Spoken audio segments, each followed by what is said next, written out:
and meet one gutsy person. Nakatira sa Manila, nagtatrabaho sa Quezon City, pero sa Baguio nag-audition si Joel Amper, also known as BM. And behind that happy and gay facade, Alam mo naman, pag buhay ng bakla, kailangan matulungan ka sa family mo.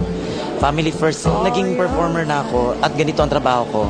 As long as gusto mo akong laitin, wala sa akin. Hindi mo naman ako pinapakain eh. Hi, good evening, Miss Chris, Miss Ai. Anong name mo? My name is BM. Eh, anong gagawin mo? I'll be singing. Okay. PM, go! Thank you. Alo. Ganda nung...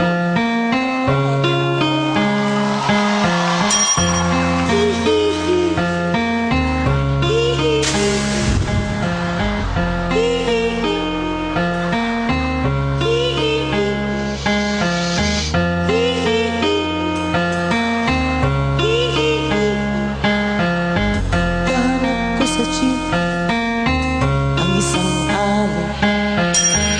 Nag-roadside at angay nakapikit.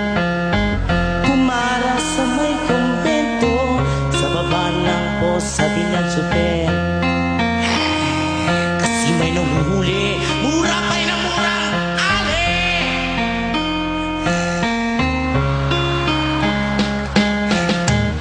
Banal na aso sa tong kabayo, natatawa ko. Banal na aso sa tong kabayo, natatawa ko. Sa'yo.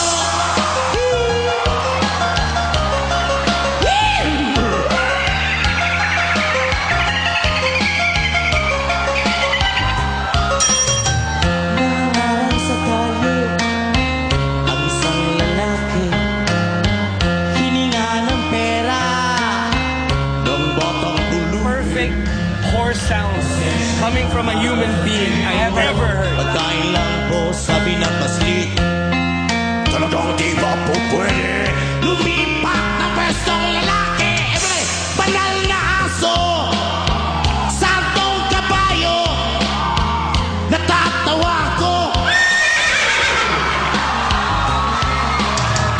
Banal na aso, santong kabayo, natatawa ko. Sa'yo. Thank you.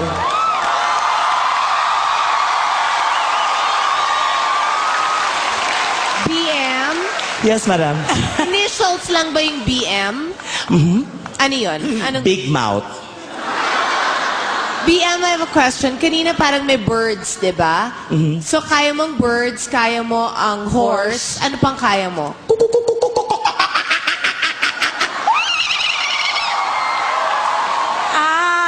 Marami kang alam na ganyan. Ano pa?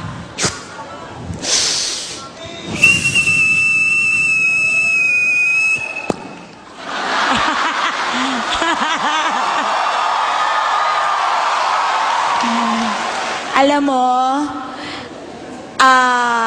kahit nakakatakot yung gumaganon ka, isa kang napakagaling na performer. Thank you so much. Yes. Gumaganon. You are proof na, alam mo yung, the costume, of course, is stunning. But the performance is even more breathtaking. Thank you. You're amazing. Thank you. Let's vote. Ako, yes! Absolutely, yes. That goes for me also. It's a yes. Thank you. Congratulations, BM. See you sa next round. Thank you. May tinatago palang kakaibang talent tong si Big Mouth. and because of that, Big Mouth got big yeses